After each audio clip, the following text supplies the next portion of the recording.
Alamin naman natin ang mga naging kaganapan sa mundo ng international sports scene sa report ni teammate Justin Ilano.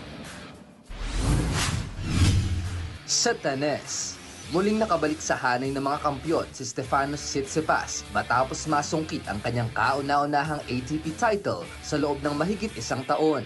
Tinalo ni Greek star Stefanos Tsitsipas ang Belgian na si Rafael Collinon 6-4, 6-7, 6-3 sa finals upang masungkit ang kampyonato sa Swiss Open. Ito ang kauna-unahang ATP title ng Tsitsipas sa loob ng 16 na buwan at 13 ATP crown sa kanyang profesional na karera. Huling nagkampiyon si Tsitsipas noong March 2025 nang masungkit niya ang Dubai Open title laban kay Felix Auger-Aliassime. Nagpakitang gilas ang 27-year-old na Greek sa finals matapos magtala ng 4 na aces at hindi makagawa ng kahit isang double fault. Napanalunan din niya ang 21 sa 29 na puntos sa kanyang second serve at nailigtas ang 2 sa 4 na break points. Ang tagumpay na ito ang ika-6 na clay court title ng Tsitsipas na dating nagkampiyon din sa Monte Carlo Masters noong 2021, 2022 at 2024.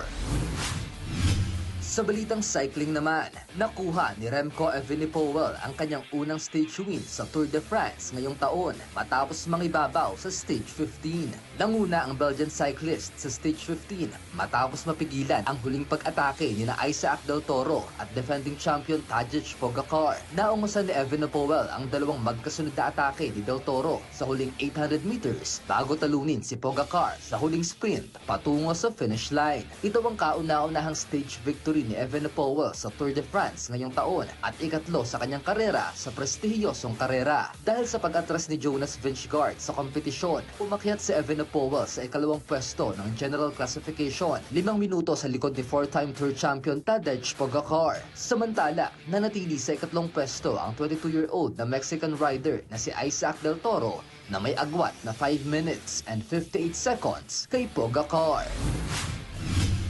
Sa boxing, nagluluksa ang mundo ng boxing matapos pumanaw ang American boxer na si Hannah Rapp sa edad na 26. Pumanaw si Hannah Rapp matapos siyang mabangga ng isang sasakyan habang nagbibisikleta sa Texas. Ayon sa Brazos County Sheriff's Office, naunahan si Rapp ng isang sasakyan na biglang huminto at pagkatapos ay umatras na siyang nakabangga sa kanya. Naaresto na ang driver na sangkot sa insidente. Noong Hunyo, hinamon ni Rapp si Tiara Brown para sa WBC Women's Featherweight World Title, ngunit nabigo siya sa laban at nagtapos ang kanyang profesional na record sa 8 panalo, 1 talo at 1 draw. Naging athlete sa track and field bago lumipat sa boxing si Rapp. Naging profesional siya noong 2024 habang patuloy rin nagtatrabaho bilang isang fire and life safety inspector. Justin Ilano para sa Pambansang TV, para sa Bayan.